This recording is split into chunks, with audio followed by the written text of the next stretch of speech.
Damai sejahtera Allah yang melampaui segala akal, itulah yang memelihara hati dan pikiran saudara-saudara dalam Kristus Yesus Tuhan kita. Amin. Shalom.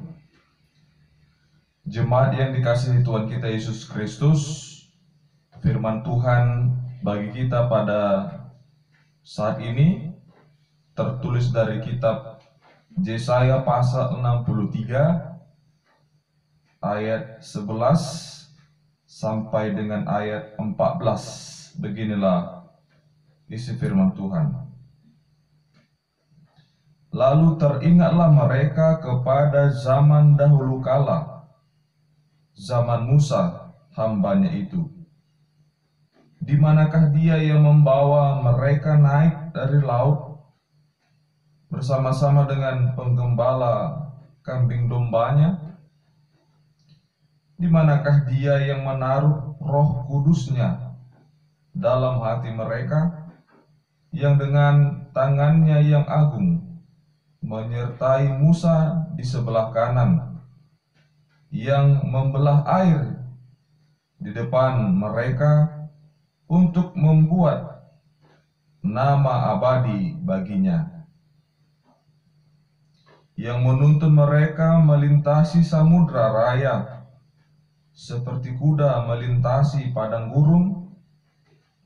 Mereka tidak pernah tersandung, seperti ternak yang turun ke dalam lembah. Roh Tuhan membawa mereka ke tempat perhentian.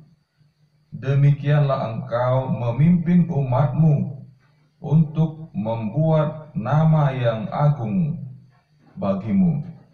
Demikian pembacaan firman Tuhan. Bapak Ibu, saudara-saudara yang dikasihi Tuhan kita Yesus Kristus, minggu kita saat ini bernama Minggu Pentakosta, artinya hari peringatan turunnya Roh Kudus atau hari ke-50 setelah kebangkitan Yesus Kristus, dengan topik minggu Roh yang menuntun.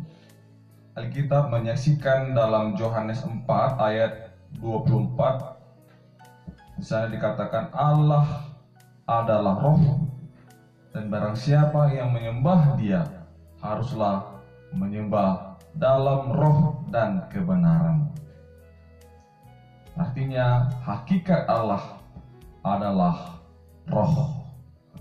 Demikian pula dalam Konfesia KBP, jika kita membaca di sana tentang ajaran ketritunggalan Allah atau Trinitas, di sana disebutkan bahwa Allah Roh Kudus adalah penyataan Allah dalam Roh-Nya. Roh Kudus bekerja bersama dengan Allah Bapa dan Anak Allah dari sejak awal sampai selama-lamanya. Itu berarti Roh Kudus itulah yang memelihara kehidupan orang percaya dari semula sampai kedatangan Tuhan kita Yesus Kristus. Nas ini merupakan bagian ketiga dari kitab Yesaya, atau disebut juga dengan Trito Yesaya, yang mana situasi ketika itu terjadi bahwa umat Israel sudah kembali dari pembuangan Babel. Nah, bagaimana umat tersebut sampai kepada pembuangan Babel? Itu karena akibat dari dosa dan pemberontakan mereka kepada Allah. Umat Israel mendukakan Roh Kudus sehingga Allah harus menghukum mereka dan menyadarkan mereka selama di pembuangan tersebut. Namun oleh karena kasih Allah, Allah memulangkan bangsa itu, yaitu menuju ke tanah leluhur mereka. Oleh sebab itu ada beberapa hal yang mau disampaikan dari nas ini. Yang pertama adalah umat Israel sebagai gambaran pemberontakan manusia yang lemah, sebab hidupnya sangat bergantung kepada Allah. Nah, bila kita membaca di dalam sejarah perjalanan bangsa Israel, bagaimana Allah hadir menyertai menuntun umat itu selama di padang pasir, dan juga bagaimana Allah menunjukkan kuasanya, mujizatnya di tengah-tengah bangsa itu. Namun sangat disayangkan ada banyak pemberontakan yang dilakukan oleh umat tersebut, sehingga Allah harus menghukum mereka, sehingga Allah harus menyadarkan bangsa itu atas segala kejahatan dan dosa mereka di hadapan Allah. Ketika umat tersebut mendukakan Roh Kudus, maka Allah, dikatakan dalam ayat sebelumnya, kita bisa baca, Allah berubah menjadi musuh dan menghukum bangsanya. Nah, tujuan penghukuman ini adalah untuk menyadarkan bangsa tersebut atas segala kejahatan dan dosa mereka. Demikian juga dengan kehidupan kita sampai pada saat ini, yang masih banyak melakukan berbagai kejahatan dan dosa di tengah-tengah hidupnya. Manusia belum menyadari sepenuhnya akan siapa sebenarnya dirinya di dunia ini. Artinya ada orang yang terus tidak menyadari akan dosa-dosanya, tidak ada pertobatan, tidak ada perubahan dalam hidupnya. Sebagaimana contoh, bila kita membaca dan mendengar informasi tentang para narapidana yang dibebaskan oleh pemerintah dengan alasan kesehatan agar tidak tertular virus COVID-19 dan atas dasar kemanusiaan mereka dibebaskan. Namun masih ada juga orang, masih ada narapidana yang kembali melakukan kejahatan setelah mereka bebas. Padahal masih 3 hari dia menerima kebebasan tersebut, namun harus kembali lagi ke penjara karena perbuatannya yang jahat, karena melanggar hukum. Ini merupakan satu gambaran keberdosaan manusia sampai pada saat ini. Untuk itu manusia harus memberikan dirinya untuk dipimpin, untuk dituntun oleh Allah melalui Roh-Nya. Bapak Ibu, saudara-saudari, yang kedua adalah Roh Kudus menuntun umatnya melintasi Samudra Raya. Bila kita berbicara tentang Samudra Raya, ini merupakan satu simbol atau lambang daripada suatu kehancuran, suatu kebinasaan dan kematian.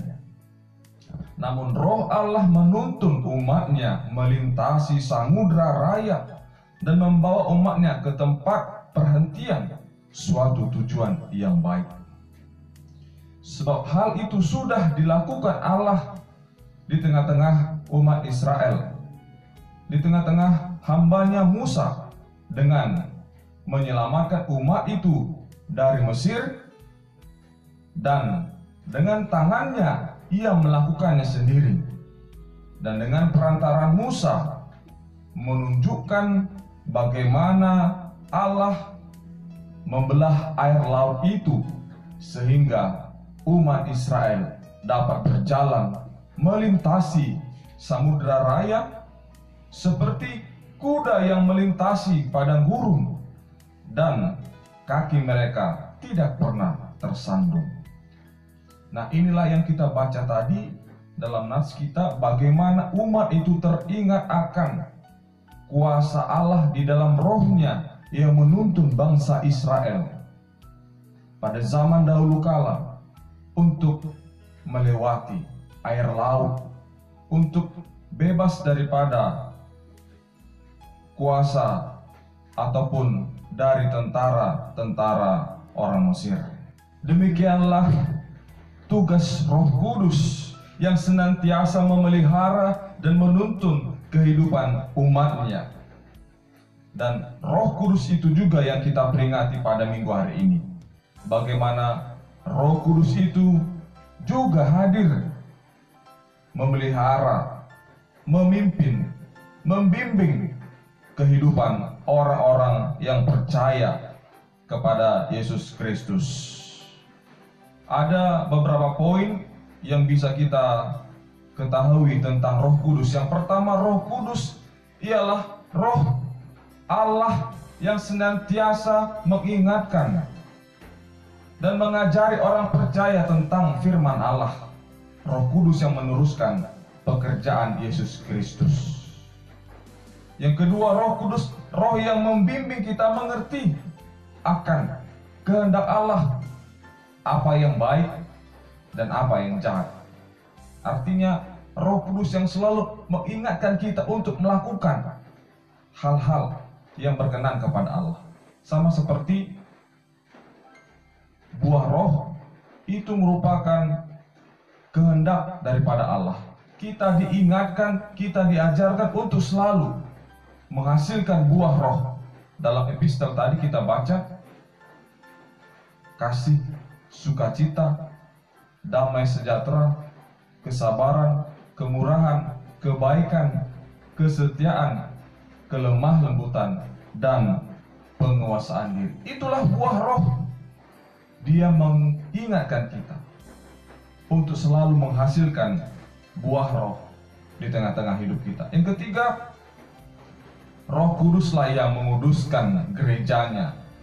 Roh Kudus yang menguduskan hati kita dan mengingatkan kita juga akan dosa-dosa kita untuk mau kita diubahkan di dalam kehendak Allah. Dan Roh Kudus juga yang selalu menuntun kita, membimbing kita sampai kedatangan Kristus kembali ke tengah-tengah dunia ini. Di dalam buku ND kita nomor 424 ayat 1, Soarani Todi, dalam syairnya berbunyi, Soarani Todi ni tuhatai, jot-jot dilaosi, ditulakoi, saitada jeamu, pau baroham, dapoton Tuhanmu, si sisa dosamu.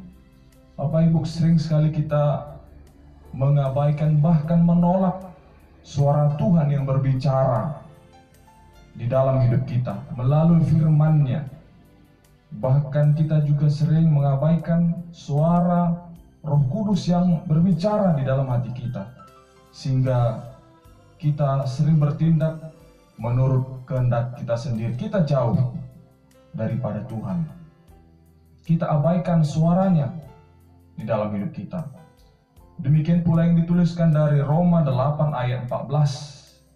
Semua orang yang dipimpin oleh Roh Allah adalah anak Allah. Itu artinya jika kita mengaku sebagai anak-anak Allah, maka kita harus mau sesungguhnya dipimpin dan dituntun oleh Roh Kudus. Jika tidak, berarti kita bukan anak-anak Allah. Bagaikan seorang anak kecil yang baru belajar berjalan. Dia harus mau dipegang tangannya oleh orang tuanya sehingga mereka bisa berjalan bersama-sama. Jika tidak, tentu anak kecil itu akan jatuh, bahkan dia bisa terluka. Demikianlah Bapak Ibu gambaran kehidupan kita orang yang percaya saat ini. Kita harus mau dipimpin dan dituntun oleh Roh Kudus agar kita dapat berjalan bersama-sama dengan Allah menuju suatu tempat perhentian yang indah yang sudah Allah sediakan bagi kita. Dan kita juga dimampukan oleh Allah untuk menghasilkan apa yang berkenan bagi Tuhan, menghasilkan buah roh di dalam kehidupan kita. Kita menjadi berkat bagi sesama, dan kita bisa untuk memuliakan nama Tuhan melalui hidup kita. Kiranya Tuhan memberkati kita di dalam melakukan firman-Nya. Amin, kita berdoa. Bapa kami yang di sorga, di dalam anak-Mu Tuhan Yesus Kristus, terima kasih Tuhan, firman-Mu menyapa kami pada minggu hari ini, Minggu Pentakosta.